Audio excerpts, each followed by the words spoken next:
Materi yang biasanya kami bawakan di universitas itu seperti digital marketing, lalu public speaking, lalu nanti service excellence. Dan satu lagi sih yang menarik sebenarnya, jadi bagi pelanggan Telkomsel nanti yang insya Allah berhaji, semoga menjadi hadiah mabrur. Nanti kalau sudah pakai Telkomsel ada poinnya, nanti di sana itu ada, mungkin kalau di Arab nanti akan merindukan makanan Indonesia. Ya, di sana tuh ada bakso yang bisa tukar poin Telkomsel dengan semangkok bakso. Kalau Unizar ini saya lihat kampus yang sangat open terhadap kerjasama, sangat open terhadap hal-hal baru. Mungkin selaras dengan kalau kami di Telkomsel itu ada culture namanya action.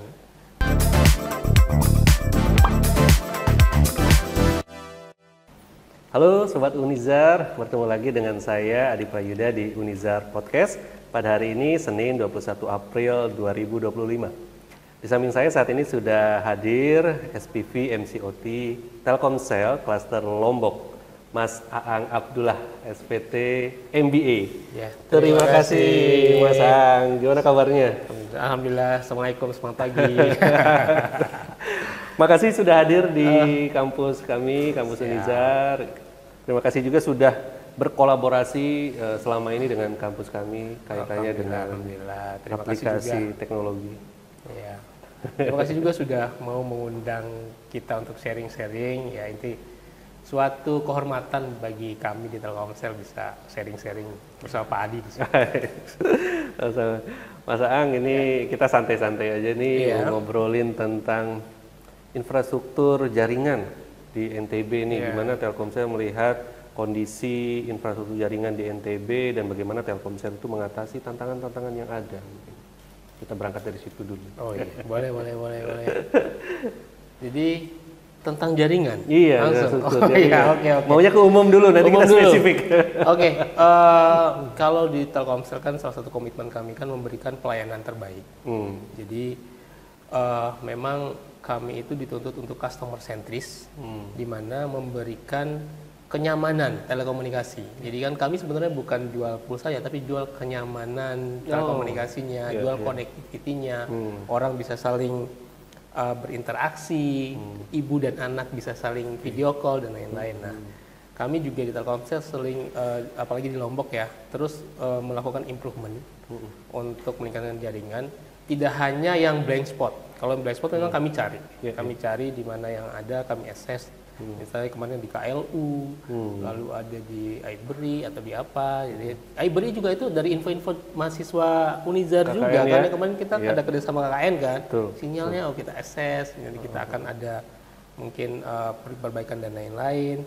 Tapi juga yang ada di sekitar kita. Kalau misalnya kan kalau orang padat gitu kan, aksesnya besar, nah itu kan butuh kuota yang istilahnya jaringan yang kuat ya. Nah itu juga kita akses untuk perbaikan. Jadi tidak hanya penambahan, tapi perbaikan kualitas itu sering kita lakukan dan based on customer experience. Jadi betul-betul informasi-informasi itu juga bisa diupdate dari aktivitas-aktivitas mahasiswa salah satunya Betul. Dengan adanya KKN kayak KKN Unizar gitu ya. KKN kan tidak mungkin dalam kota ya. Pasti ke desa. Kan di desa-desa. Dengan kerjasama yang kemarin itu juga kita sangat terbantu juga dengan informasi-informasi yang ada di sana. Jadi betul-betul based on experience.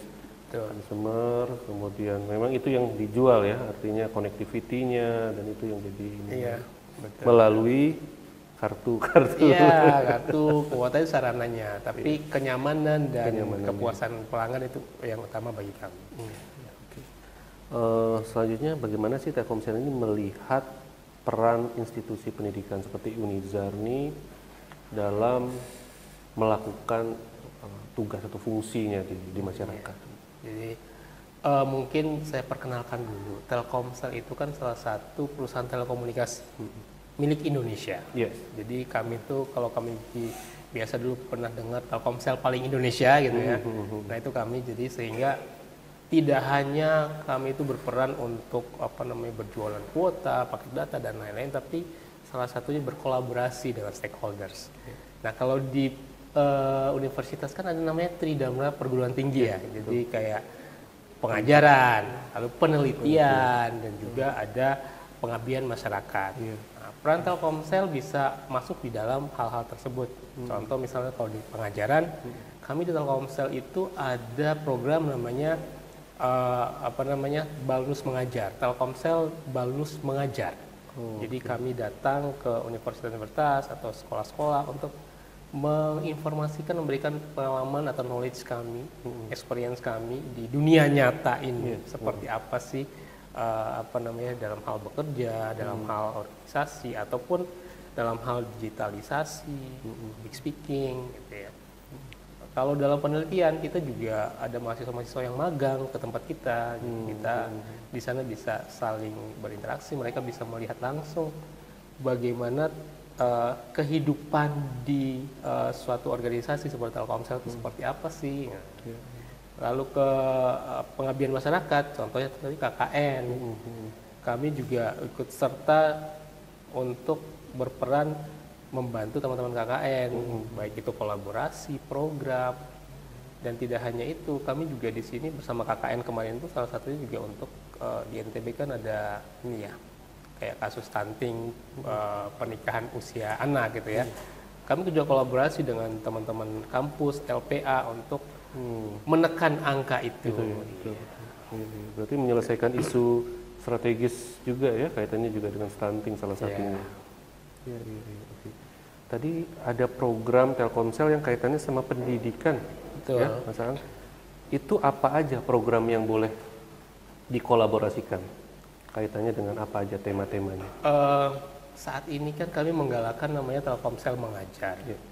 Jadi kami di Telkomsel itu beberapa orang difasilitasi oleh leaders kami, top leaders kami, untuk di training menjadi pengajar, pengajar dan ini. Jadi kita udah punya knowledge, kita punya experience-nya, tapi mungkin kita perlu diasah bagaimana cara mendeliver itu ke teman-teman mahasiswa dan lain. Selama ini kan kami berpresentasi dan lain-lain. Nah itu kami sudah dibekali itu, dan beberapa materi yang biasanya kami bawakan di universitas itu seperti digital marketing, lalu public speaking, lalu nanti service excellence, dan beberapa materi-materi lainnya yang berhubungan dengan yang mungkin bisa di custom sesuai dengan kebutuhan universitas tersebut. Jadi kayak kemarin ada yang misalnya kalau ada mahasiswa yudisium banyak, Telkomsel diminta untuk menceritakan experience, memberikan tips bagaimana nanti mereka membuat CV, melakukan wawancara setelah mereka ke dunia nyata, karena dunia aslinya kan dunia nyata. Kalau saya dulu itu saya sangat pengen mengulang kembali itu masa-masa indah itu masa-masa kuliah, di mana yang hanya dipikirkan hanya pacaran dan belajar. Ya, kalau sekarang kan mikir cicilan ya, Pak ya.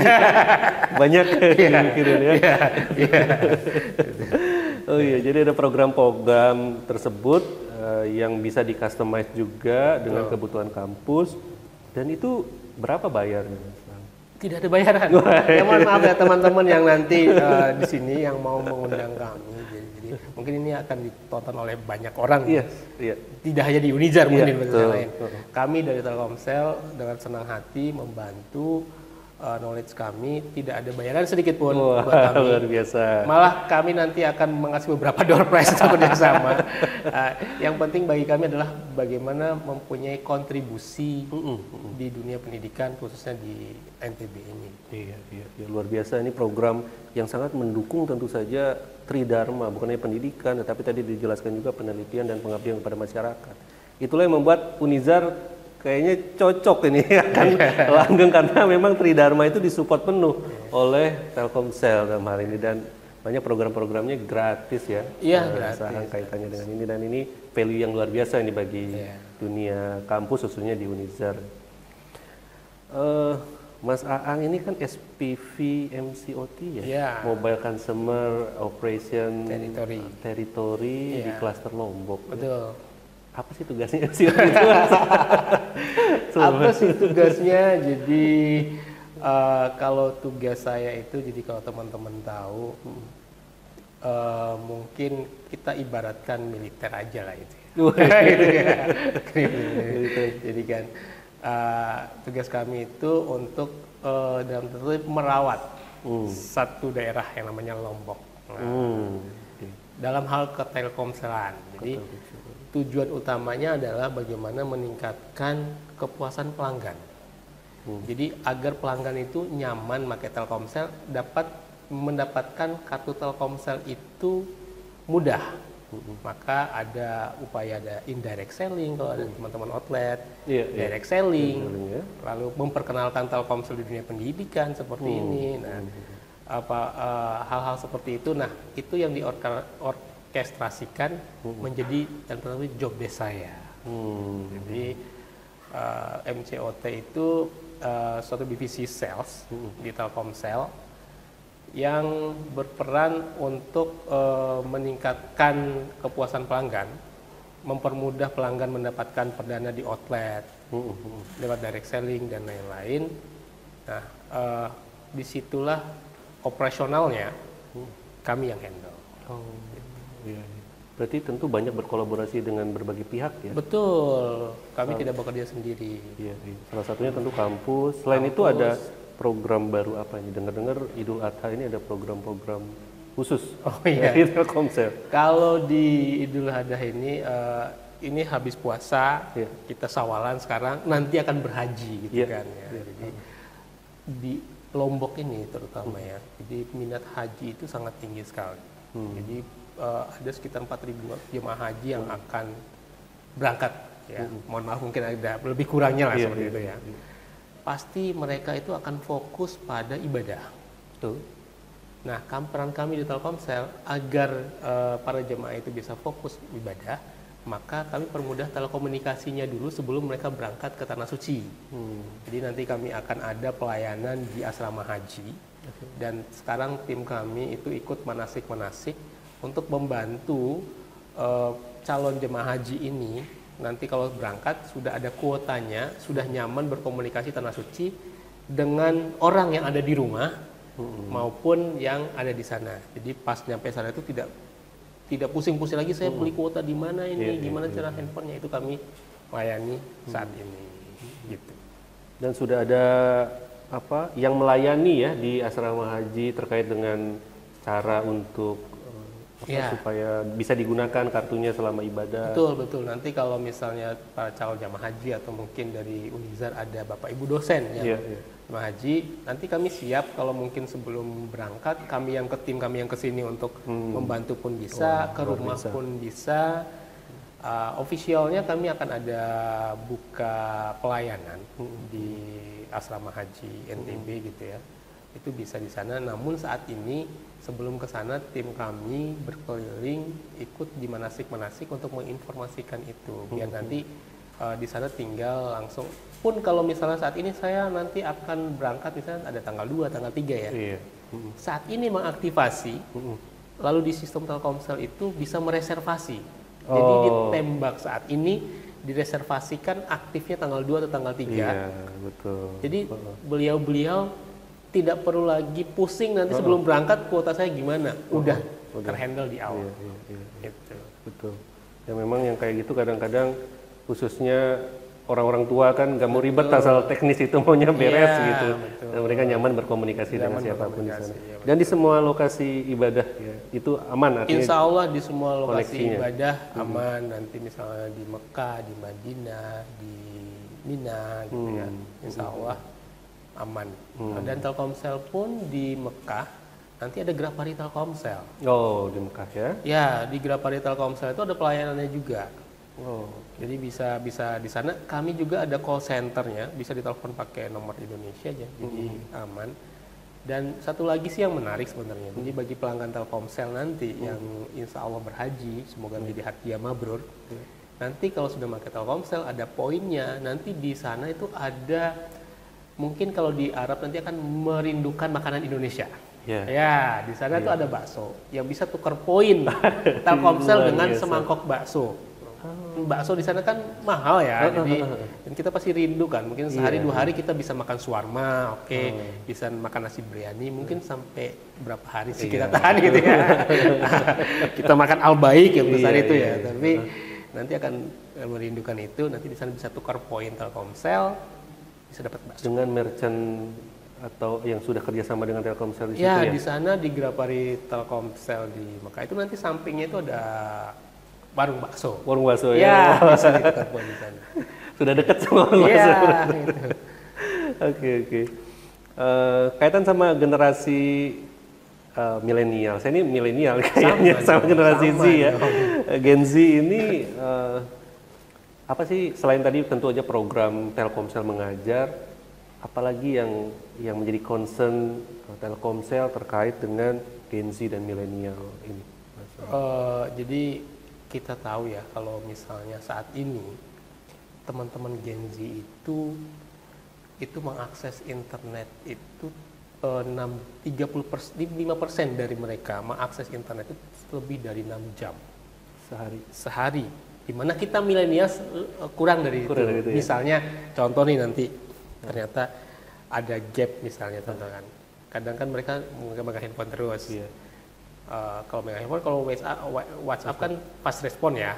Dimana kita itu kadang lebih suka kayak seperti ini ngobrol-ngobrol kan, handphone itu simpen dulu nih, kita ngobrol. Nah nanti kan ada delay, mereka mau konsultasi sama dosen, dosennya misalnya milenial kayak kita, agak lama balasnya karena kita sering interaksi gitu kan.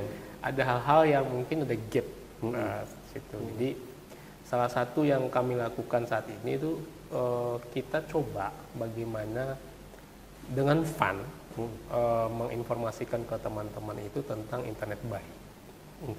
Internet baik. Jadi kalaupun dilihat ya, kalau di search salah satu yang masalah saat ini itu yang menggerogoti teman-teman Gen Z itu salah satu judi online. Nah, pinjol. Ya, jadi kalau udah judi dipinjol. Nah, kami biasa itu roadshow juga tadi.